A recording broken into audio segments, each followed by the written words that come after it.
작년 이맘때 가을의 시작 무렵에 나눴던 이야기인데 다시 한번 나눕니다. 한 왕이 왕이라는 것을 숨기고 한 마을에 가서 한 목동을 만났습니다. 두 사람이 함께 며칠을 지내게 됐는데 이 왕에게 목동이 참 인상적이었어요. 좀 진실되고 거짓이 없고 순전하고 욕심이 없어 보였습니다. 함께 있는 여느 신하들과 비교할 때의 다른 모습이었어요. 그래서 이 왕이 그 목동을 기억하고 있다가 나중에 궁으로 불러서 신하를 삼았습니다. 근데 여전히 그 목동은 변함없이 맡겨준 일을 신실하게 감당했습니다. 근데 목동이 점점 인정을 받아서 자리를 높여서 신하가 되고 재상이 되니까 주변 사람들이 이제 시기와 질투가 시작됐습니다. 일개천한 목동이 관리도 아닌 신하도 아닌 이 재상이 된 것이 너무 싫은 거예요. 그래서 다른 신하들이 이 사람을 내쫓으려고 이 모함거리를 찾기 시작했어요. 근데 신하들이 가만히 보니까 이 사람이 한 달에 한 번 자기가 본래 지냈던 이전 집으로 돌아가서 조용히 갔다가 오는 겁니다. 그래서 그를 미행해 봤는데 그 옛날 집의 창고에 들어가서 커다란 항아리를 이렇게 들여다보고 나오는 겁니다. 그럼 그렇지, 역시 우리 예상이 맞았다. 그리고 그대로 왕에게 보고했습니다. 임금님, 사실 이 재상은 청렴한 척하지만 예전의 집에 창고에 이 보화를 채워두고 있었습니다. 그래서 사람들이 당장 그 재상을 끌고 예전의 집으로 몰려갔어요. 창고 안에 당장 항아리를 열어봐라. 근데 그 항아리 안에는 온갖 보화들이 아니라 오래전에 입고 있었던 그 목동의 옷 한 벌이 들어있었어요. 그제서야 왕이 재상에게 물었습니다. 그러니까 이렇게 답을 해요. 저는 목동에 불과했는데 왕의 은혜로 관리가 되고 신하가 되고 재상이 되었지만 제가 원래 목동이었던 사실을 잊지 않으려고 여기 와서 이것을 바라봤습니다. 과연 우리 안에는, 저와 여러분 안에는 이 첫 마음이, 이 초심이 살아 있는가? 우리가 이 겉으로는 진실하고 순전하게 산다고 하지만 시간이 지나고 세월이 흐르면서 조금 나아지고 조금 높아지고 조금 가져보니까 이전과는 너무 다른 그런 생활, 그런 언어, 그런 행실로 살아가고 있는 건 아닌가? 하나님을 처음 만났을 때 그 감동, 하나님 살아계시는구나. 인격적인 만남에서 오는 그 감격, 그리고 그 같은 감동과 감격으로 다른 사람을 대했던 그 마음, 그 첫사랑을 잃어버리고 내 항아리, 거대한 항아리에 온갖 보화를 채워가면서 살아가는 것은 아닌가. 매년 이 미국은 여름의 그 마지막 그리고 가을의 그 시작쯤에 US 오픈, 그 테니스 챔피언십으로 보냅니다. 지난주에 시작해서 다음 주에 이제 남자 단식 결승으로 마치게 됩니다.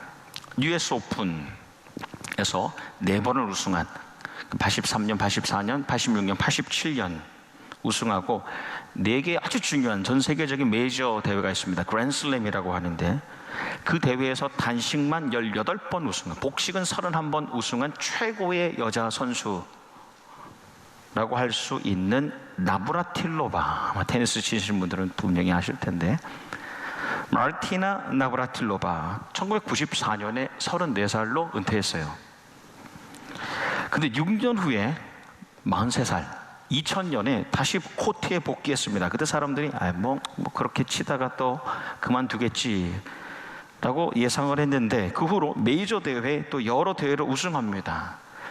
그리고 6년 동안 더 플레이를 하고 2006년에 49살 나이로 마지막 복식에서 우승하고 은퇴 경기로 끝마치고 라켓을 내려놨습니다. 그 사람들이 물어봤어요. 어떻게 다시 이길 수 있었는지, 어떻게 다시 우승할 수 있었는지 그 비결 이유를 물어봤어요. 그런데 그녀가 이렇게 답을 합니다. 만약에 초심이 그 첫 마음을 잃어버리지 않았다면, 그러면 인생에 다시 기회는 옵니다. 초심을 잃어버리지 않는 한 삶에는 또 다른 기회가 온다는 거죠. 저는 30여 년 전에 장로회 신학대학교 합격 통지서를 받아들고 그 봄날의 아버지와 함께 그 광나루 언덕을 내려오면서 일초심 단 하나의 첫 마음, 목사가 된다. 목사가 된다. 기가 막힌 웅덩이와 진흙탕들을 지나게 하시는데 삶을 흐트러뜨리는, 내 자서와 태도를 흐트러뜨리는 수많은 일들 가운데 항상 다시 찾아가서 다시 들여다보는 내 항아리, 목양일념, 말과 삶으로 말씀을 먹인다. 그래서 저는 또 다잡고 일어나고 그 언덕에서 잡았던 그 마음, 누구도 흔들 수 없는, 무엇도 흔들지 못하는 그 마음. 여러분, 우리가 그 첫 마음 가지고 살아가는 것 아닙니까? 그건 순수했던 마음으로 살아가는 거죠. 예레미야 선지자는 본래 이제 제사장이 될 사람이었어요. 그 제사장 가문에 태어났고 아버지 이 hilki야를 따라서 제사장이 될 것인데, 하나님께서 정확한 나이는 모르지만 한 10대 후반, 20대 초반, 한 20살 정도의 선지자로 부르셨어요. 근데 그 사명을 따라서 평생 독처하며 결혼하지 않고 홀로 살았는데, 요시야 왕에서 시드기야 왕까지 5왕의 시절을 지나면서 40년 동안 하나님 말씀을 전하는 사명을 감당했습니다. 이 죄악된 백성들의 모습을 보면서 괴로워도 침묵하자 했는데 심장에 불이 붙는 것 같아요. 그 불이 뼈까지 타고 들어가는 것 같아서, 그래서 하나님의 말씀을 선포합니다. 근데 백성들이 이 예레미야를 통해서 선포되는 하나님의 말씀을 듣지 않았어요.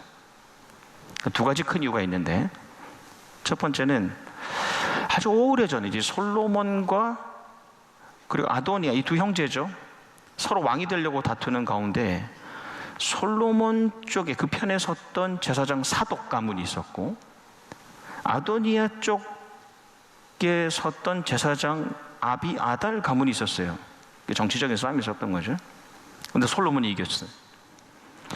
그렇게 되면서 이 아비아달 가문에 섰던 제사장 가문은 몰락합니다. 그리고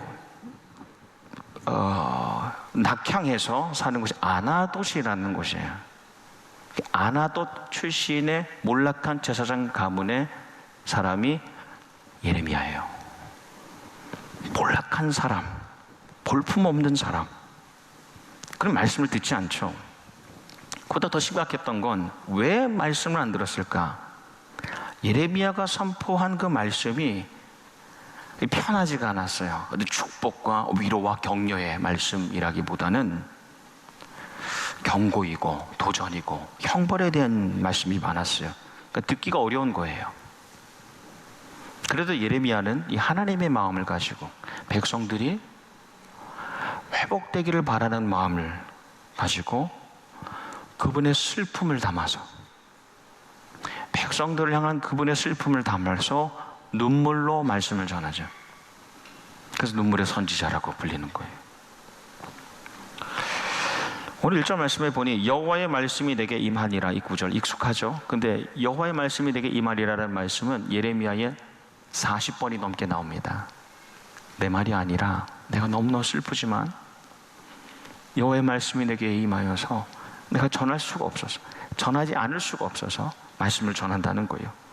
2절 말씀이 가서 예루살렘의 귀에, 예루살렘의 귀에 의인화시킨 거죠. 하나님의 백성이라고 불리는 모든 사람들의 그 두 귀에 똑똑히 들리도록 외칠지라입니다. 그 내용이 뭐냐?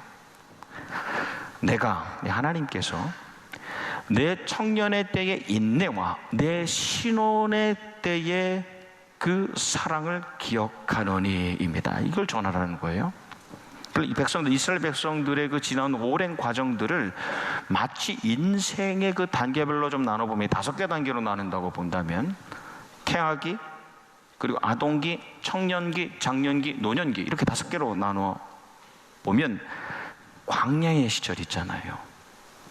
출애굽해서 광야에 그 땅을 살았던 그 시절을 청년기로, 그때를 신혼의 때로 말씀하고 계신 거예요.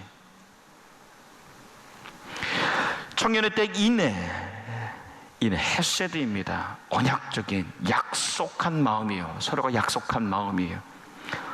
신혼의 때의 사랑이라는, 아하바라는 말은 애틋한 사랑을 말합니다. 그러니까 하나님께서는 그 젊은 날에 연인처럼, 그 다음에 부부처럼 순수했던 그 사랑의 마음, 그 초심을 기억하노라. 기억한다는 말씀은 마음 깊이 간직하고 계시다는 거예요. 그것은 하나님께서 너에게 보여주셨던 첫 마음이었고, 또 내가 하나님께 드렸던 첫 마음이에요. 네, 하나님께서 왜 특별히 그 젊은 날의 그 첫 마음, 그 초심을 기억하시냐? 씨 뿌리지 못하는 땅, 그 광야, 씨 뿌리지 못하는 땅, 그 광야. 파종이 없어요. 씨 뿌리지 못하고 경작도 없어요. 가꾸지 못하고 추수도 없어요. 뭐 거둘 것이 없는 그런 현실, 그 광야. 힘도 없고 돈도 없고 줄도 없는 그런 처지, 그런 상황에서라도 매일매일 일용한 양식으로 하나님과 함께 살았던 그때, 나를 따랐음이니라. 하나님이 그때를 마음 깊이 간직하고 계신 거예요.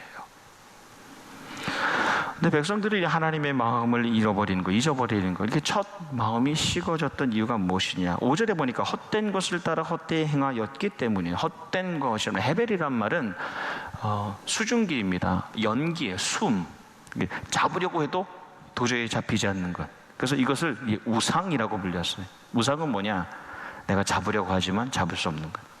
그런데 그 우상을 헛되이 행하다, 우상을 섬기다. 그러니까 광야에서 가나안에 들어가고 나서 보니까 하나님보다도 우상을 향한 더 마음이 강해진 겁니다.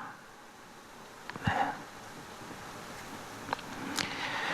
가나안에 가서 보니까 광야에서는 하루하루 하나님에서 주시는 것으로 살았는데, 가나안에 가서 보니까 잉여 자원이 많아지는 거예요. 내가 하루하루 쌓아가면서 보니까 이제는 하루하루 먹여주시는 하나님이 없어도 될 것 같은 거예요. 그 결과가 8절입니다. 제사장들은 여호와께서 어디 계시냐 말하지 아니하였으며, 제사장들이 하나님을 찾지 않아요. 율법을 다루는 자들은 나를 알지 못하며, 하나님의 말씀을 전한다는 사람들이 하나님을 알지 못합니다.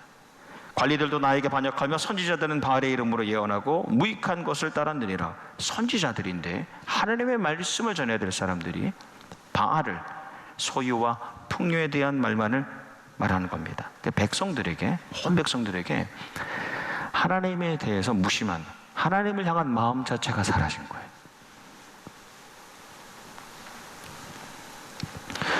여러분, 하나님께서 관심을 두시고 주목했지만 결국 실패한 많은 인물들 가운데 대표적인 인물이 구약에서는 사울, 초대왕 사울이죠. 베냐민 지파 출신으로 외모와 신장이 출중했다. 그 성품을 봐도 아주 겸손하고 소박했어요. 그래서 그 처음 왕으로 세워질 때에, 뽑혔을 때에 행구 뒤에 숨었다잖아요. 행구는 이 진보따리입니다. 왕으로 세워지는 자리에 나는 그걸 감당할 사람이 아닙니다 라는 낮은 마음으로 진보따리 뒤에 숨었어요. 그 정도로 겸손하고 소박했어요. 그리고 그때 하나님의 성령님에 감동되어서 이방 족속을, 암몬을 이깁니다. 근데 그가 왕이 되죠. 하나님보다, 보이지 않는 하나님보다 내가 더 커진 것 같은 느낌이 드는 거예요. 그래서 자기를 사랑하게 되죠. 나르시즘, 자기애에 빠지는 거예요. 자기. 그래서 자기가 제사를 드리죠. 사무엘 없이 자기가 제사를 드려요. 전쟁 후에도 자기 것, 전리품을 남겨둡니다. 그리고 자기를 위해서 이방왕을 살려줘요. 아각을 살려둡니다. 회개의 기회가 있었어요. 근데 결말이 어떻습니까? 자기 칼에 자기가 엎드려지죠. 예수님의 기대를 받았던 제자 유다. 유다라는 이름의 뜻은 하나님을 찬양하다예요. 아름다운 이름이죠. 근데 그가 힘에, 돈에, 줄에 더 관심을 가지니 힘과 돈과 줄에 관심을 가지니 예수님을 바라버리죠.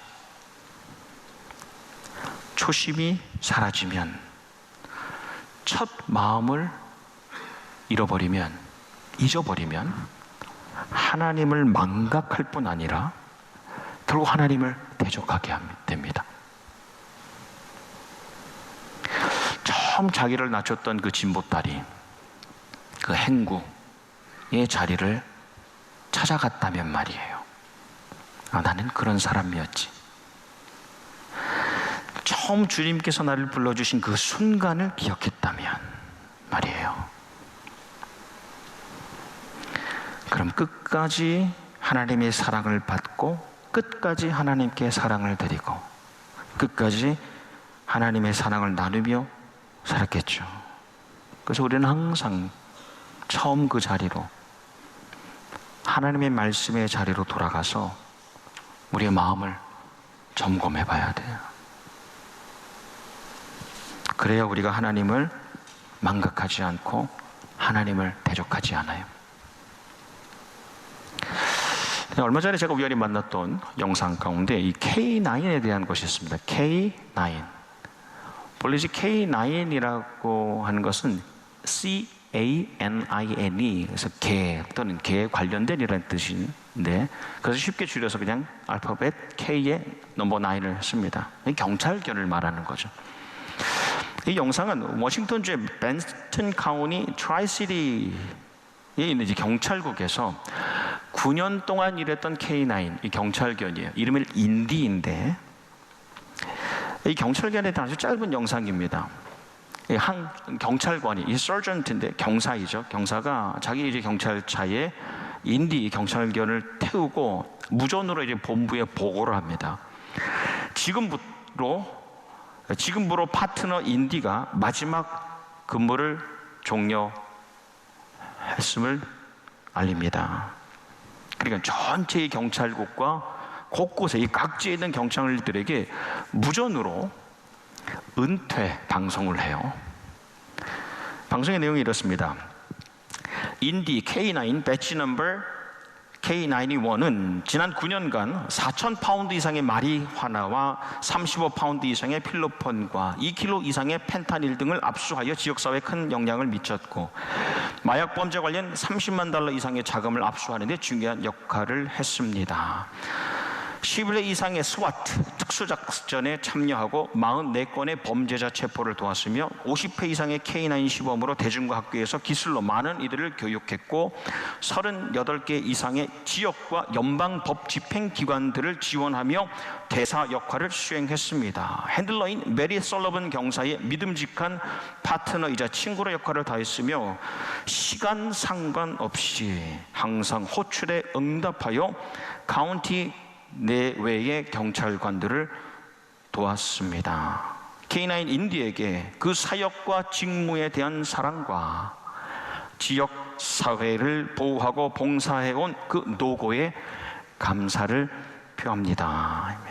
K9 인디의 마지막 근무 종료 1042를 공식으로 선언합니다로 맞춰요. 그 마지막에 이 경사가 인디에게 경찰에 Good job, buddy. Good job 하고 맞춰요. 개의 은퇴 방송이에요. 개의 은퇴 방송. 한날 민물과 같은 개, 또 한 사람을 위해서, 한 공동체를 위해서 그 처음 마음을 버리지 않는 거예요. 개가 그렇잖아요. 한번 정하면 그 버리지 않아요. 그 마음을 버리지가 않아요. 개인데도. 갈렙이라는 이름의 뜻이 충견입니다. 이름이 개예요. 그런데 그 갈렙을 평가하는 민수기 14장 말씀, 그는 나를 온전히 따랐다. 그는 나를 온전히 따랐다. 비록 많이 가지지 못하고 또 크게 누리지 못하고 높이 오르지 못해도 그래도 주님만으로도 충분했던 그 시절 있죠.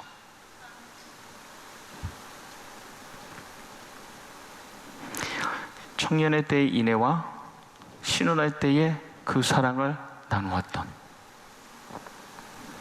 나와 주님과의 그 시절, 하나님은 아직 기억하노라 마음 깊은 곳에 간직하고 계세요. 우리가 이렇게 다 차려입고 또 목사라는 직분으로, 다양한 직분으로 이렇게 앉아있지 않습니까? 실오라기 하나 걸치지 않고 세상에 나왔어요. 그때 하나님이 알고 계셨죠. 나를. 그의 모든 것들은 그 후에 쌓인 것이, 내 돈도, 내 힘도, 내 줄도.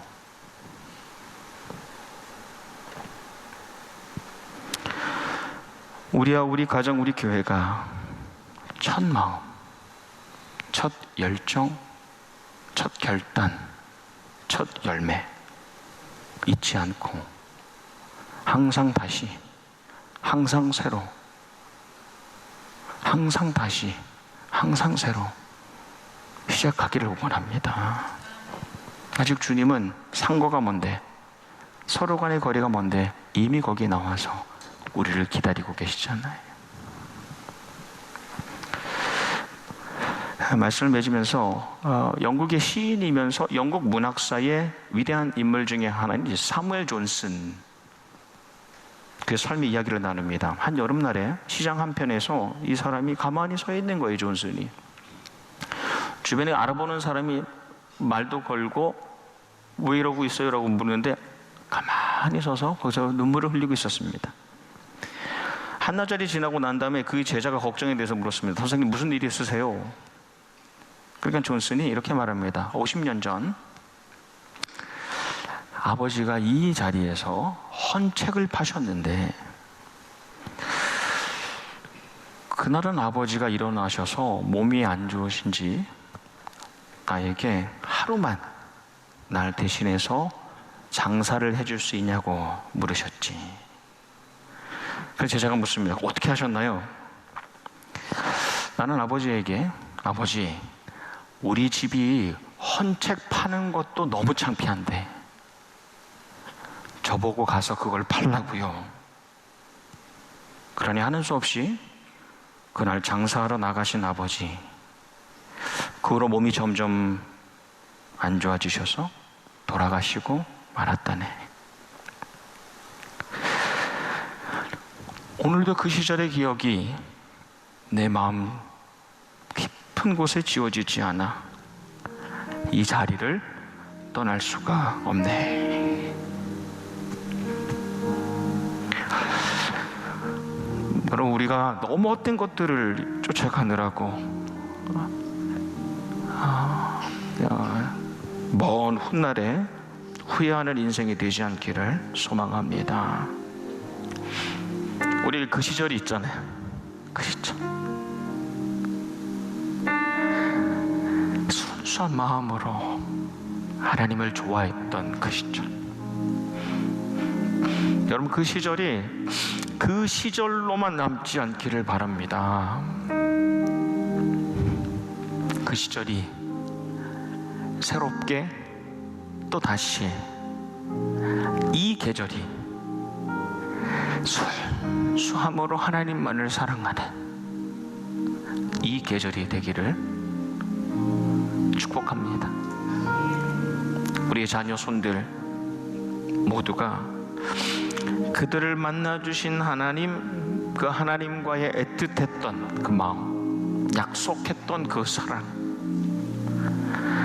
청년의 때의 인애와 신혼 때의 그 사랑, 그들이 경험한 하나님을 잊지 않고 그 시절을 이 계절로 바꿔가는 우리의 자녀들이 되기를 주님의 이름으로 축원합니다. 아멘.